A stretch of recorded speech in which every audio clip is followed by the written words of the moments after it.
Welcome to Garden Away's Adventure. My name is Malie, and today we're going to show you what is blooming in my drought tolerant yard in Zone 7 in Utah in September. Usually by the time September hits, things have slowed way down and there's a lot less blooms, but my yard seems to have kicked it up and there's a lot of blooms left. So let me show you what is blooming in September. Now this is a gorgeous, gorgeous day, a gorgeous evening. It's in the lower 80s and we've been in the 70s for a few days. Now, I wanted to bring your attention to one little interloper right here and have you noticed where he's laying. There's a flower that is still blooming over here that he has been patrolling for quite a few weeks, and I'm not very happy with him. This is Alien. He's a neighbor's cat. I think he's very cute and we are definitely friends.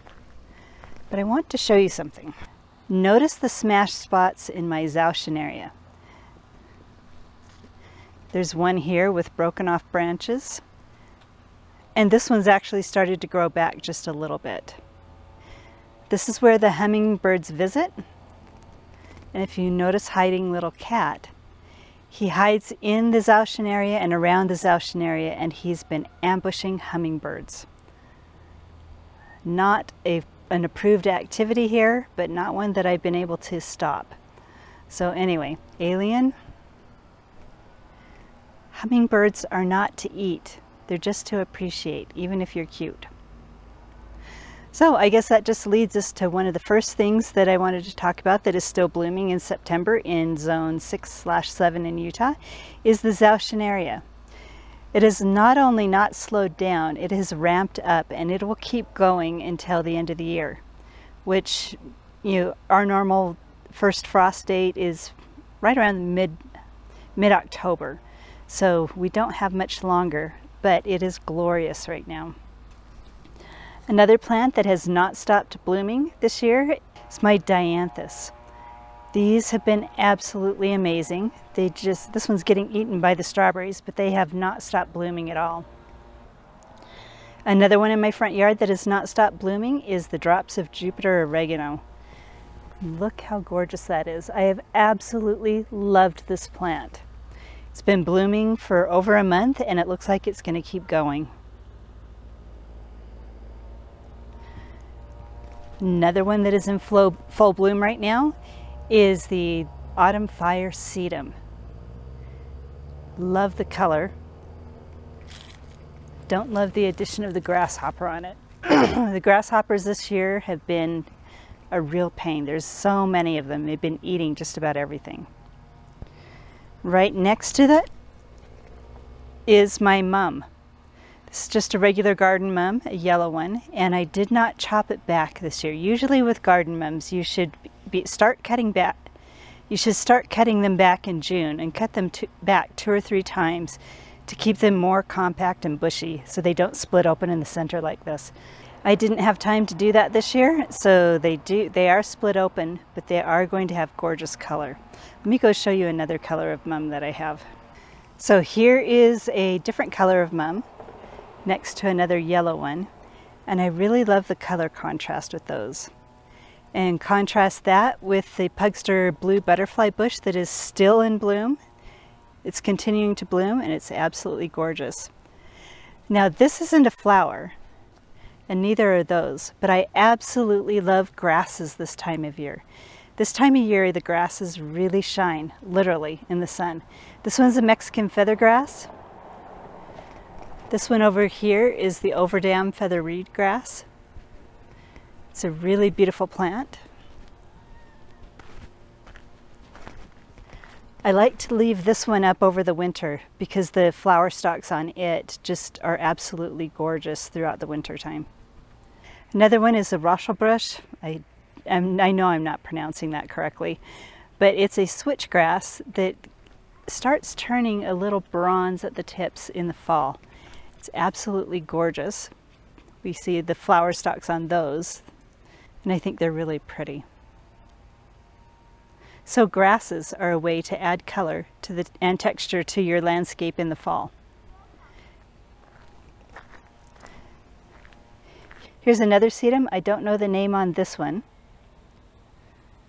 Yes, Alien, you are cute, even though you eat my hummingbirds. But I love the dark pink blooms on this one. And it is still blooming and will continue to do so all the way through winter. Another one that has been blooming since April and has not stopped is my catmint. This one is the Walker's Low. There's a lot of different sizes. This one gets quite large, but I really have loved it. It's extremely hardy, extremely drought tolerant. Here's another sedum that is blooming. This one I think is Purple Emperor. It's got the gorgeous leaf color to it and then the pink blooms. And another one that has really surprised me is this Candy Crush penstemon that just continues to bloom. It's been blooming since this spring, and I absolutely love it.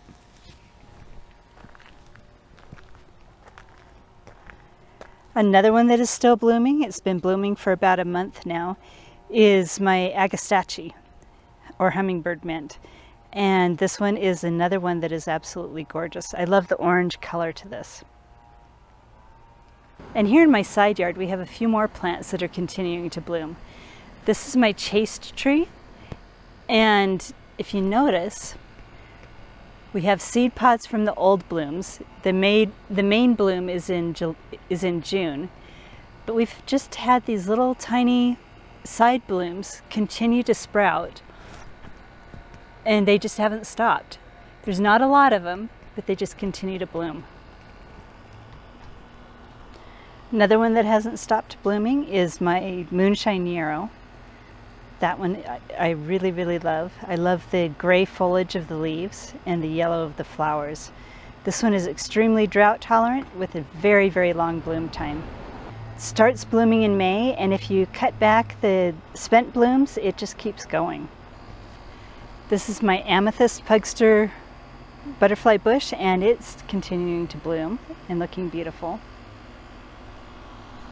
My strawberry vanilla hydrangea, it's a Hydrangea paniculata, is still blooming, but we had 100-degree temperatures through July and August, and it basically just burned the flowers. So they've turned brown, and they're not changing color in the fall like I would like them to. I'm still going to wait and see if there is a little bit of color change, but it seems like it's not going to happen, which is a little disappointing, but I still think they're beautiful. And the same thing happened with my Little Lime Punch. The plant looks happy and healthy, but the flowers are burnt to a crisp, and they're not doing the color change like I thought they would. And the Sundancer Daisies just continue to keep blooming. I love the beautiful little yellow daisies. So if you want a long blooming perennial, Sundancer Daisies is another one of the longest blooming ones. The Sweet Alyssum is continuing to bloom. That's one of my annuals, and it's one of the most drought tolerant annuals I have. It's absolutely gorgeous and I love it. I try and have this in my yard every year. Now this is my front flower bed. I tore out the snapdragons because I think I'm going to change this up a little bit next year, and I added some pansies. Now pansies in our zone, as I said, I'm in zone 6/7 in Utah. These will survive the winter and come back and bloom next spring, so that's why I put them in here. The zinnias are still blooming. They will die as soon as we hit the first frost, so I'll take those out then. Maybe I'll save some seeds from these because I think they're really beautiful. And the Nasturtiums are absolutely gorgeous. We have some red ones and some yellow ones that are mixing in nicely with the catmint back here. I'm not sure if I'm going to leave the catmint in here because I want to add more annual veggies in here, but we'll see what happens. I love the catmint. I love the blue and how it mixes in with the rest of the flowers. I also love the leaf color on the purple Ruffles basil. Now the hydrangeas in my front yard, the Hydrangea paniculata, those flowers burned and did not start to change color for the fall. But my Hydrangea Macrophylla is actually changing color now. They turned this beautiful burgundy color, and the leaves will start changing color when it gets a little bit cooler. Let's show you my other one.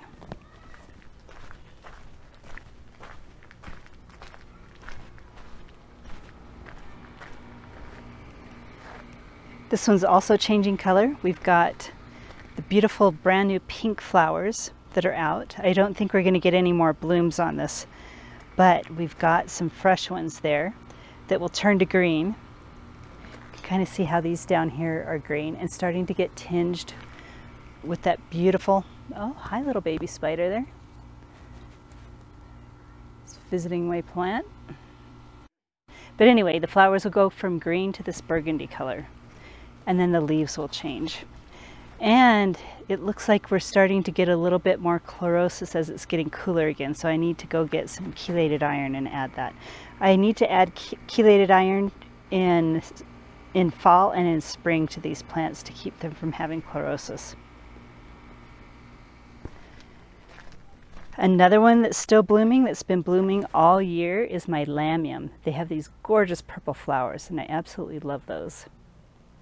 My anise hyssop is still blooming. It's just about done. I'm going to let this reseed.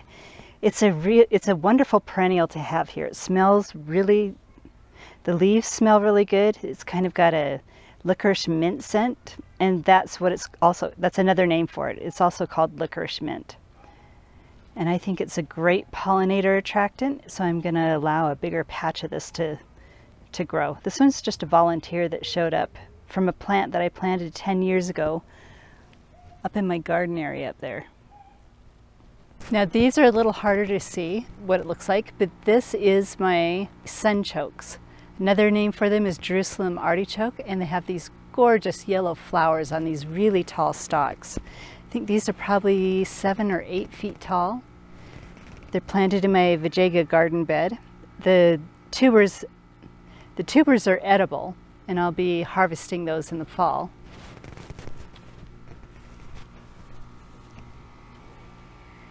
And this is what the flowers look like.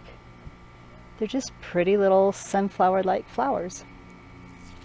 Speaking of sunflowers, here's another flower that I'm going to absolutely regret allowing to grow next spring when all the seeds start sprouting again. These, when they drop seeds, you literally get hundreds of little tiny baby volunteers come in. They're extremely invasive, but look how pretty that is. I love the wild sunflowers and how they look.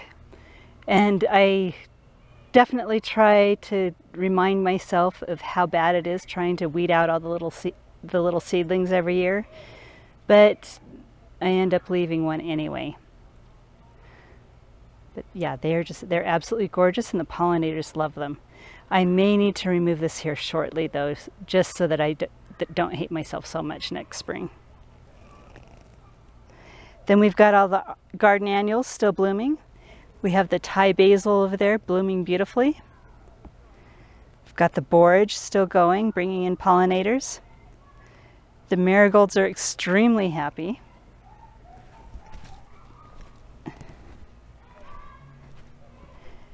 And so are the zinnias. I think the zinnias are just almost perfection. They are so gorgeous.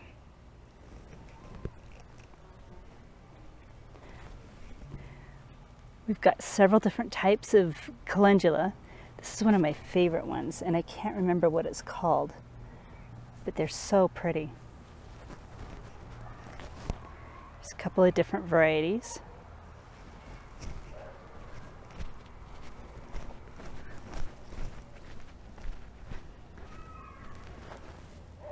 Here's another variety. These were just volunteers that came up this spring. I'm going to let them reseed themselves and see how many volunteers we can get next spring. So even if you want a drought-tolerant landscape, you can absolutely have flowers blooming all the way through the end of the season. Most of the flowers that are blooming right now are going to continue blooming through October and give me color all the way through until the frost kills them. I've really loved being able to share with you each month which flowers are blooming. And the last video that I'm going to do, On Color in My Drought Tolerant Landscape will be next month in October, and I'll show you the fall colors that we have. There'll be some flowers possibly, but there'll be a lot of fall color that'll be coming through. Some of the grasses will be there, and then there's other plants that are getting ready to change their colors shortly here.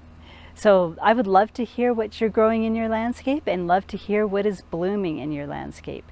What are your favorite blooming drought tolerant plants that have a long bloom? I would love to hear that, so please put a comment down below. And if my videos have been helpful, please like, subscribe, share them with your friends, and go have a wonderful garden adventure.